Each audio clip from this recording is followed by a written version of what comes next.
Hey,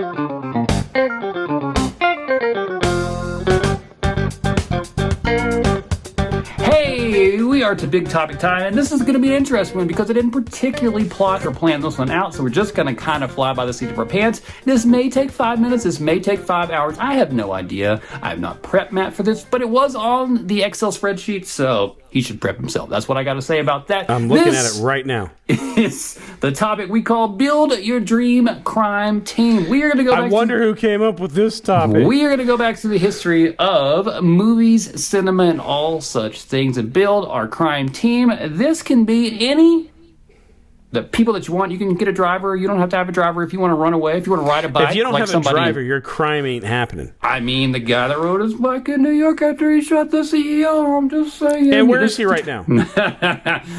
Yeah, because McDonald's called him. Sure. Although there are a lot of conspiracies around that and why he keeps saying that he's innocent. It seems strange indeed. We could have a conspiracy theorist on the team. It's up to you.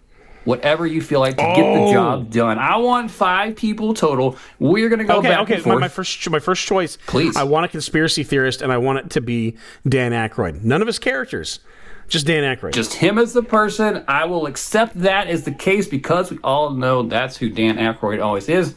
The conspiracy theorist on the table for him, you know what? Let's just keep it rolling then. Let's just keep it rolling. I got Gene Hackman from Enemy of the State, R.I.P. Gene Hackman. I'm going to bring my conspiracy theorist to the table. Shoot, that's a better choice. Woo, Gene Hackman, I was just going for funny, but that's a better choice. Yeah, he's going to be cranky the whole time. What do you think about that theory that his character in that is the same character from The Conversation? Oh, absolutely. I buy in that completely, and I'm a ride or die conversation, top 10, maybe all-time movie kind of guys. Yeah.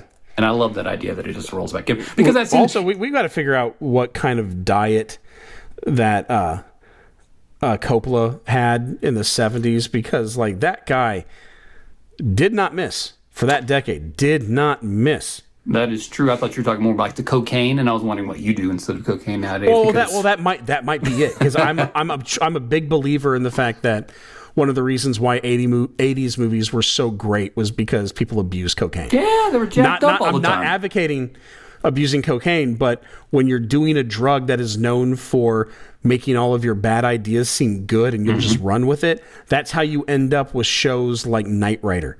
The Last Boy Scout, I believe, was what we were talking about there. I love cocaine movies. Please take cocaine responsibly and write some good 80s movies. That's what I'm saying. We have a conspiracy guy on the team right off the bat. I also would have accepted, what's his name from the movie? I'll think of it later. We're moving on. What is your number 2 pick? I'm going to go with Baby as my driver. Okay, that's solid. You know, I tried to watch that movie again the other day. It's okay.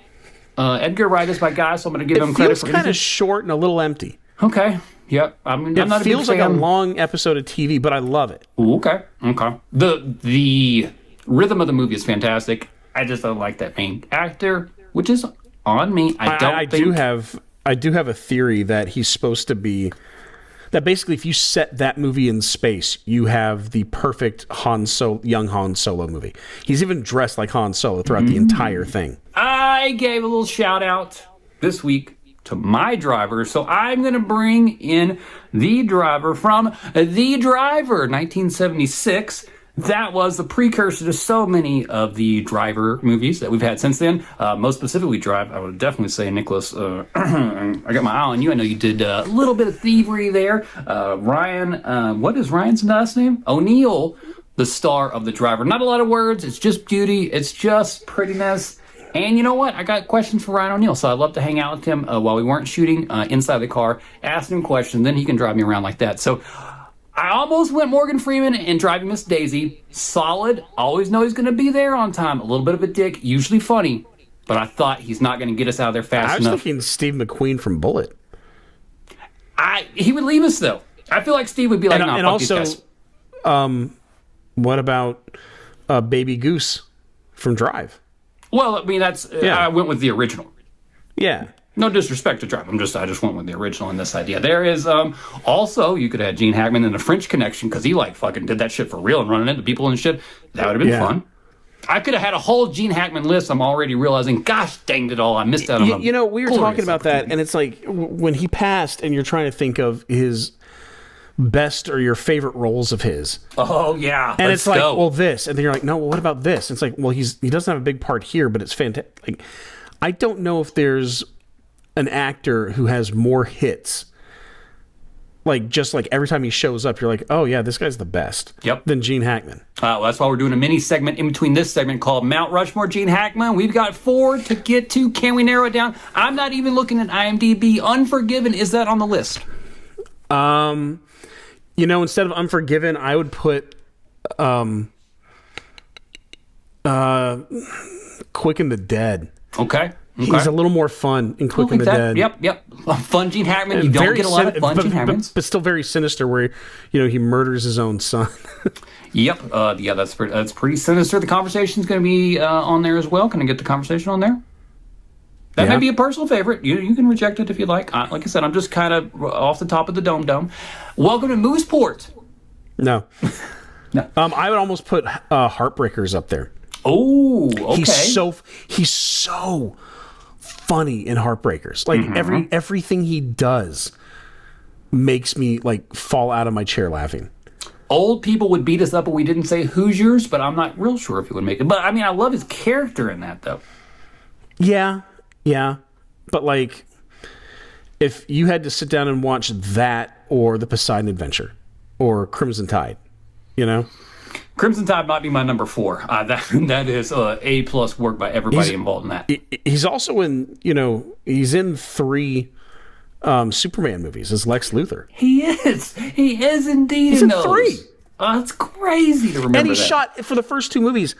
Apparently, they shot everything with him in less than like 2 or 3 weeks, which is insane. Yeah. It's an insane amount of work. Did you hear about what they did when they hired him? I did not know. Oh, okay, this is a good little story. Please. Richard Donner went to go meet with him, and he said, "We want you to play Lex Luthor, but you're gonna have to shave your mustache." And Gene Hackman said, "I'm not shaving my mustache." He's like, "Tell you what. You shave your mustache, I'll shave mine." He's like, "Okay, deal." Shows up on set, first day. Richard Donner goes to see him. And Gene Hackman says, "Look, shave my mustache, your turn." And Richard Donner says, "Okay." And peels off a fake mustache he had been wearing. That is fantastic. That's great. That's good stuff. Friedkin used to yell at him on the French Connection just to rile him up and make him mad because Hackman didn't really want to be that character, but just kept screwing with him until Hackman ended up being that way. And we didn't mention Royal Tenenbaums. Royal Tenenbaums, yep. Ugh, another movie that he did not want to do in any way, shape, or form. Didn't understand it. Like, he didn't get it, but he came up and knocked it out of the park. It's a shame because it's like when you talk about Boogie Nights, and like they're like 2 of the main actors in that movie don't like the fact they were in that movie. It's like, you guys know it's your like best work, right? Yep. Like literally your best work from both of you. Agreed completely. We have 2 choices chosen for our crime team, our crime syndicate. I forgot to mention Timothy Carey in the great and wonderful Kubrick movie The Killing, where they try to rob the horse track. Well, Timothy Carey tries to get out of there. Boom, crashes his car. It's terrible. Still good. I'm going to go with John Wick as a gunman. Oh, John Wick. 1, 2, 3, or 4? 3. Oh, okay. That was when he was at Apex. 4 is a lot of him like falling down. Although I gotta say, like, I like the John Wick movies, and like they're beautiful. They're beautiful films. But like having the bulletproof suit that can get like stabbed and shot as many times as you want, it feels very video game. Where there's no stakes. Yeah. Well, Max Payne there. Are you excited about the new one that the lady's going to do? What? Yeah, Anna de Armas is in the new John Wick. Like it's. I thought you were talking about Max Payne. Oh, sorry, no. Although someone posted a picture of Jack Quaid from Novocaine and compared it to a still from the first Max Payne. He's like, I think they're they're telling you something here. I'm so glad that movie's out and I don't have to watch that trailer anymore. Good Lord in heaven. That's one of the few trailers I've seen a lot recently. I was so done with that. Unbelievably done with that. All right. Who did you just pick? I've already forgotten. John Wick. All right. John Wick as your gunman. Yeah, my second pick was...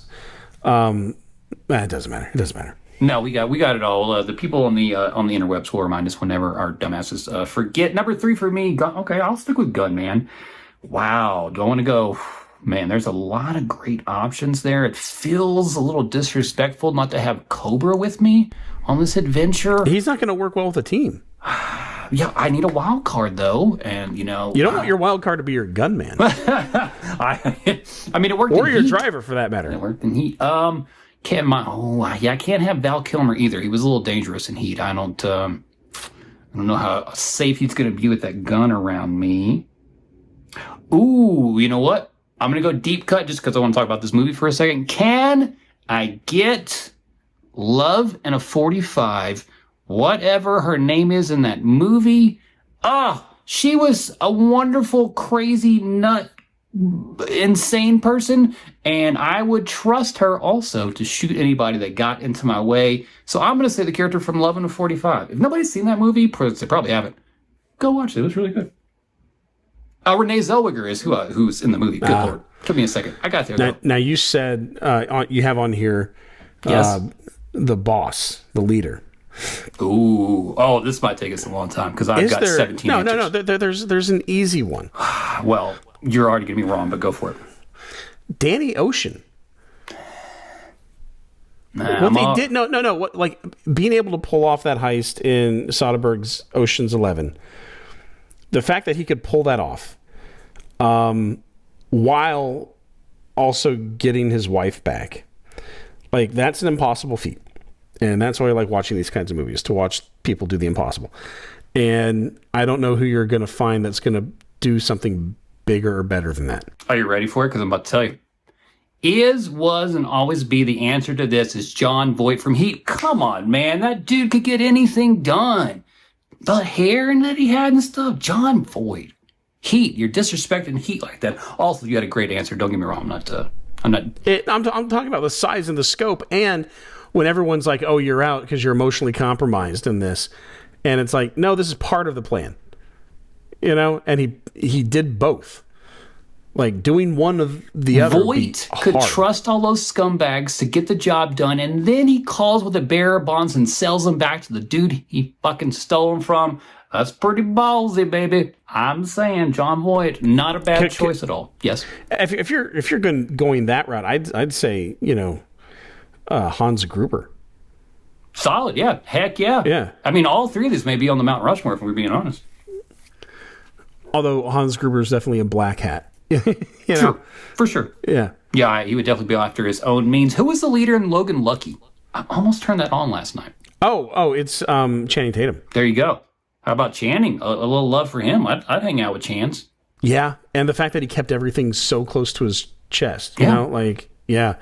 God, that can Soderbergh just make, like, Soderbergh can make whatever he wants because everything he does is great. Mm-hmm. Like, it's so frustrating how he can drop something like Logan Lucky, which is my favorite movie of that year, and like most people are like, "What is that?" It's like it's the greatest movie you've never seen. Yeah, like just it's fantastic.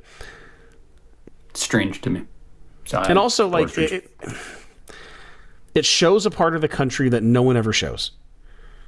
In a positive light, right? Yeah, it's not just a bunch of hillbillies. Well, not just in a positive light, but it plays upon the stereotype of, oh, this guy talks kind of slow and talks kind of funny, so obviously he's dumb. It's like, no, he's smarter than you. And there's this one little moment at the beginning where he gets fired and he goes to his truck and he turns around and he throws his hard hat, like nonchalantly, like 20 yards into this tiny little bin, and it just straight in. And you're like, oh, the only reason he's not like the greatest football player of all time, the greatest quarterback, is because he got hurt. Yep. It's the only reason. It's the only reason he doesn't have millions of dollars already.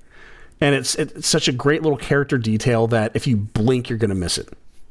And we don't get Knives Out, Daniel Craig, without the character from this movie, I don't think. No. And, man, Daniel Craig's so good in it. You know what? if I had to pick somebody to redo Cannonball Run, it might be Soderbergh. Well, sure, but what movie would you not let him do? No, but what I'm saying is like, because there are a lot of people complaining about Seth MacFarlane's character in the movie, and it's like, but when you take a look at this as a movie from the 70s or 80s, early 80s, and where they would bring someone in to do a character like this very frequently, it's like, oh, yeah, if this were, if that character was played by, somebody else, and like you had what's his name, Burt Reynolds walking through the background, right? And it's like that kind of movie. You'd totally be okay with a person going that big and weird with that performance, that broad, right? And I think that like he kind of gets that weird humor, Okay. And especially if you've ever seen, and I know you have, Behind the Candelabra, which is like, it's not only a great movie, but it's really oddly funny. Yeah.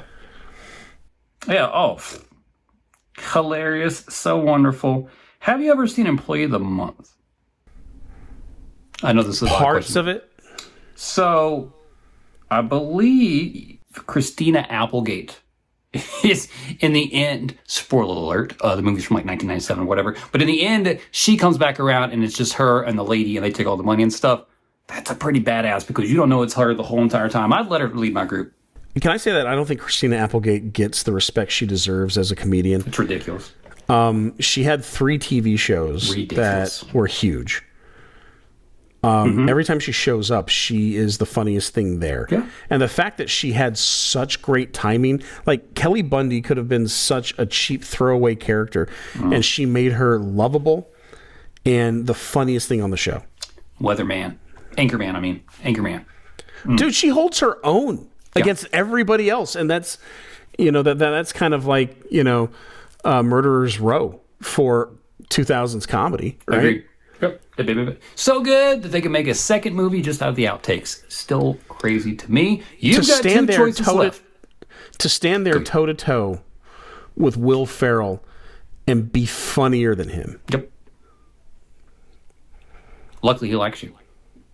And he'd play the game. 2 left. Who is your next choice to make your all-criminal team? You need a science guy, like a tech guy. Don't you dare take my guy from Tango and Cash. Okay, you can have him. I love that guy. Yep. Man. I don't know. Science guy. Can I say Don Cheadle, but like without the accent? No, you got to take him all the way. I have to take the accent? Yes, you do. Then I'm going to go with the security, the tech guy from Die Hard. Oh, excellent choice. Choice. Yeah, that guy. Yeah. Hell yeah. The tech or science guy in so many of these movies is such a wonderful place to find up-and-coming actors. And one of my favorites that we just talked about a few minutes ago, Seth Green in Enemy of the State. I would let him tech out on anything that I needed. That dude was on the ball. Wish I could remember his character's name. I cannot. But how about a little Seth Green from Enemy of the State? Maybe. I rewatched it and he didn't have he had a big part, but I can't tell who had a bigger part, him or what's his name? Jack Black. Jack Black. That was my other option. Yeah. Oh, I'm going to go deep cut. Let's see how close friends we are. Let's go back to Cloak and Dagger. Do you remember the actor that was the scientist in Cloak and Dagger? Didn't see it. If I didn't have so much electronics that if I was dramatic and left the room right now, it would be a real pain in the ass. Let's just pretend like I just left the room, guys. Unbelievable. William Forsythe. The giant glasses. Cloak and Dagger. Ay caramba. Bro. It's okay, though. Okay, last. Yes? You need someone to fund the thing. I do need cash for this adventure. That is indeed true. Pierce Brosnan, Thomas Crown. Ooh, okay. Because he's also incredibly smart, and he does it for the fun of it. Is that a disrespect to the original? Just don't care for the original? No. I really like the remake. I really like the remake. Okay. Except for that one scene where everything stops and Rene Russo just like chugs a Pepsi to camera. You got to do what you got to do. Right. Financing, boy, I'm going to need a lot of money for this. You're going to definitely need somebody that's connected to the streets. Dom Toretto has a lot of connections, but I don't know how much cash he's bringing to the table. If we're talking about early. But he hasn't been like involved with crime on the crime side since the first movie. That's what I'm talking about. But he would not be any good for me. That was the first one I thought of. He's still in DVD players, not helping me at all. So, Dom, love you. You can't be part of this. Can't get my money. Okay. Killing of the Chinese bookie. Those guys are trying to take his money. But he gets to kill a Chinese guy for money. So if I get to kill somebody for money, I don't hate that idea as well. That's another good option. 2 for 1. That's what I'm saying. 2 for 1. Cash and a dead dude. Who brings me really good money? Can I get Bronson Pinchot from Beverly Hills Cop, who has connections to everybody in Beverly Hills, and that dude could get this finance? There you go. That'd be a good one. Bronson. Also, that'd be a good one. Just a national treasure, that guy. I don't think that people love him enough. But you know what? He spent time in the 80s. I mean, what's he doing now? I don't even know. Well, I watched an interview with him actually this past week talking about how with Beverly Hills Cop, because that was his first thing, really. Not his first thing, but his first big thing. Right. He said that it wasn't an overnight success. He said the day the movie came out, someone called him and said, hey, you need to go to the store and get a paper because they're talking about you in this movie and how you just steal it. So he went to the Ralph's on Sunset. Yeah. And he said as he was walking in, this car basically like ran up onto the sidewalk, and all these teenagers got out and came up to him, and they had just seen Beverly Hills Cop. So it was like the day it came out, his life changed. And that's how he got Perfect Strangers. And good on nothing's him, going to stop me now. Standing tall. Oh, we're going to get this pulled now. Oh, man. Boo. It's all right, though. We'll see about it. I watched, my wife and I were watching and singing that opening yesterday. You know what? If I die, right before I die, the only thing I'm going to remember is TV theme songs. I'm certain of that. But I'll sing them till the day that I'm gone. The step-by-step theme song, got it. But I'm not going to sing it right now because we're already going to take this down. Is there anybody else who you want... Do you want one more person on the team? Are you cool? You good? You good? I'm good. Unless you want to go with a big brawler. Ooh, okay. I got mine. Go for yours. No, go. Oh, Bull from Over the Top. Oh. Okay. I know who I'm going with. Yes? He's not part of the crime side. But I'm going with Dalton. Oh, okay. Nice. I like that one a lot. Also, I do want to give just like a little shout out to all three of the boys from the Michael Bay movie with The Rock and Wahlberg. Well, and Anthony Mackie. Yeah. I would love to have those maniacs on my crew. God, no. None of them are reliable. Like, they're all dumb. Exactly. You pin it on them. You let The Rock take the fall as he's running down the street, dropping cocaine and cash everywhere, and you can sneak out the back door. None of us picked anyone from The Usual Suspects? Ooh. Does that movie hold up? Do you even like that movie? Yeah. I still like that movie. The reveal doesn't... I mean, it takes away a tiny bit, but, I can still watch it. I still enjoy it. Del Toro is fantastic. Yeah. A couple of moments are really good. But yeah, regardless of who is in it, and we know who we're talking about, I think it's still... Yeah. There's a ton that we certainly skipped out on. I was just trying to pull some different movies for people. There are some mainstream movies that we could have definitely brought into this. Neither one of us brought RoboCop in. I feel like he'd be probably pretty beneficial to this whole situation. I could also said the Money Man from Tango and Cash, the great and wonderful, and the R.I.P. What's it? Who is it? Jack Palance. Thank you, Jack Palance. But then we're also crossing like good guys and bad guys, and I love it. You got to bring some people over to the dark side. Jack Palance would screw you over so fast, and he'd do it in a way where you're like in the worst prison, and just like being hung up by your own neck, like by your throat. It's just, and that's what I deserve if I'm gonna do some dumb shit like that. Because no matter what, these people will put you in prison, and prison is not a place for this beautiful guy or that beautiful guy. That I am certain of. I don't know anything else in this life, but that I do know for sure. This is a great topic. I didn't think that you were going to enjoy this, but you know what? I think you did. I think we had a grand time doing it, and I think we nailed it. There is never going to be two better squads of criminals together in movie history other than that. We didn't give any Tarantino people. No, we didn't. It's because, they're all fuck-ups. They're all huge screw-ups. And if I had to pick any character from any movie as my brawler, I'd pick the big Korean dude from Train to Busan. Oh, yeah. That guy can throw down. Yeah.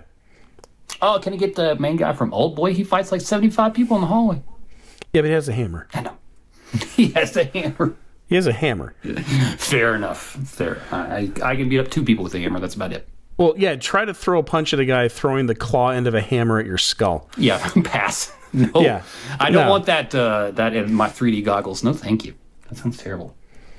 Hey, we've made it to the end of another episode of a show that Mia Farrow heard about once when she was on the train. Mad Men Movies, that's our name. We talk movies, that's our game. And at the end of every episode, we like to give the listeners a little something to enjoy until the next time they see us. So I always throw it over to Matt about this time and ask him, what do you recommend the people watch this week? Severance. Oh, that was the thing. Season 2 just ended, and Season 2 is one of the best seasons of TV I've ever seen. And it does something that most TV shows don't do anymore, which is there's no padding. And they managed to tell a story from one end to the other, but each episode kind of feels like, oh, I want to watch the episode with this. And you can just put that one on. That's really hard to make something, episodic, but also not, Right. It's really tough to do that. They nailed it. And the ending definitely leaves room for a third season. But if they didn't end it, if they didn't have a third season, it just ended here, I'd be fine with it. It is such, I had the biggest smile on my face at the end of this. It was just perfection. And by the end of the episode, I felt like I was watching one of the greatest pieces of 60s sci-fi of all time. Like it was fantastic. That is wonderful. Ben Stiller, director of the second season. That I did like the promotion. He didn't direct every episode, but yeah, he directed that last episode. I love when they did the promotion inside the train station up there, and that was all fantastic.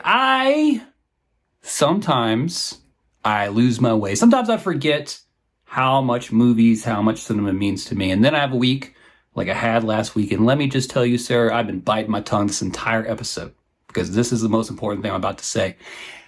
Double feature Mickey 17 and Black Box, because those may be the two best movies that come out this year. Was Mickey 17 a mess? Yes.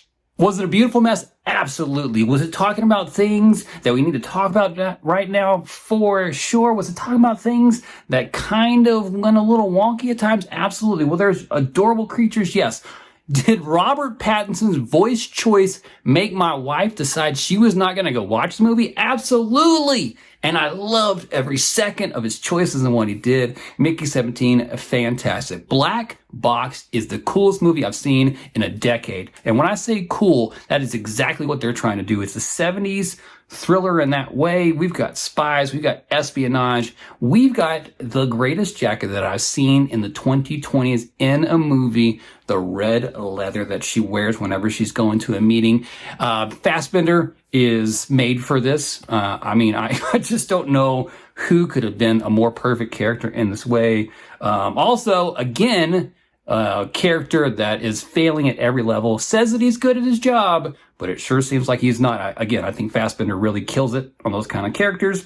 And both those movies were, again, I can't imagine that they won't be on my top 10 list at the end of the year. They're wonderful. Cinema's back. We're back, baby. And that makes me so happy. And they were so wonderful. And I saw them in the theater. And you're not going to see them in the theater.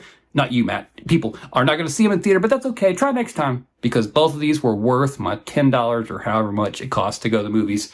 A+ Cinema, thank you. Anything else for people?